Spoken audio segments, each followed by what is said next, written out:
લાવીને ચાલશે। આજે અશ્વમેઘ યજ્ઞનો ઘોડો જે આપણો યજ્ઞ આગળ વધી રહ્યો છે માનનીય પ્રધાનમંત્રી મોદી સાહેબનો, આ યજ્ઞના ઘોડાને રોકવાની કોઈની તાકાત નથી। અને આ ગુજરાત મોડેલ છે।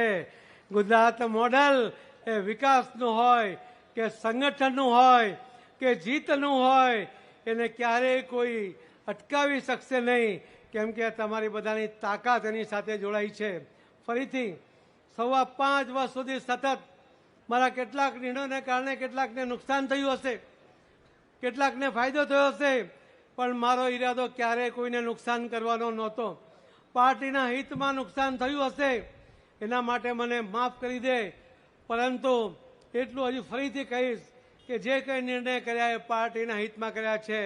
અંગત કારણોસર ક્યારેય કોઈ નિર્ણય નથી કર્યો, એની આપને ફરીથી ખાતરી આપીને એના માટે માફી માંગીને મારી વાતને વિરામ આપું છું।